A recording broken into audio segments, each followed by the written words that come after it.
Israel is preparing for what could be an extended ground assault in the Gaza Strip against Hamas, a militant group that launched a surprise attack on the country over the weekend.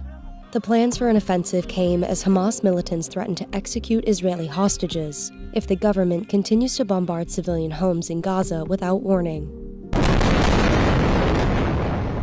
There's never been anything like this in the history of the region. More than 900 Israelis and at least 687 Palestinians have been killed, with scores more injured and displaced. At least 11 U.S. citizens have died, according to President Biden. As the war heads into a fourth day, here's what you need to know. Israeli Prime Minister Benjamin Netanyahu said the country was preparing for a mass offensive against Hamas. Dozens of tanks and hundreds of Israeli soldiers fanned out along the Gaza Strip border Monday. בסיומה של המערכה, כל אויבינו ידעו שזאת הייתה טעות איומה לתקוף את ישראל. מה שנעשה לאויבינו בימים הקרובים יהדהד אצלם לדורות. Parts of Gaza were largely reduced to rubble after Israel launched at least 130 airstrikes on Monday, some landing in the heart of Gaza City.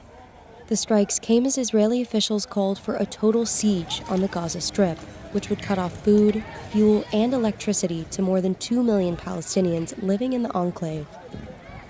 The people of the Gaza Strip, they've been largely isolated since the Israeli forces and civilians pulled out in 2005. Very few Palestinians are able to get out of the Gaza Strip, so they rely on Israel essentially for everything. Israel has told people to leave their homes and to move to other parts of the Gaza Strip, but they literally have nowhere to run to. They have nowhere to hide. They can't leave the Gaza Strip because it's completely closed off.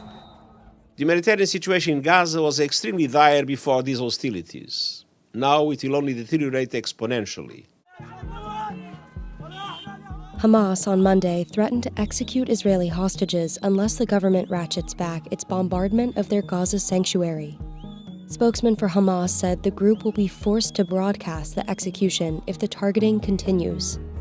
In the past, Hezbollah and Hamas have captured a soldier here or a migrant worker there, but more than 100 Israelis, civilians, children, elderly women, young women, it's unprecedented. So it makes it incredibly complicated. Anytime Israel wants to try and carry out airstrikes, they're going to risk the possibility of killing some of these Israeli civilians.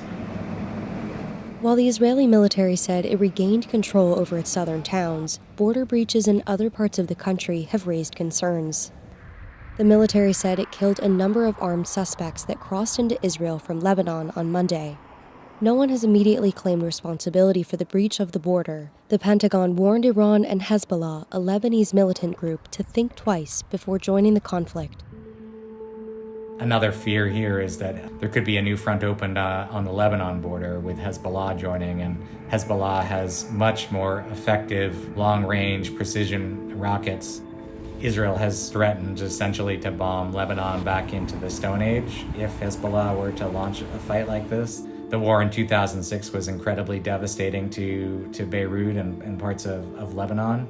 It's one of the reasons why Hezbollah has not engaged in the fight, because I think they realize that Israel is not going to hold back in any way this time. They've said that.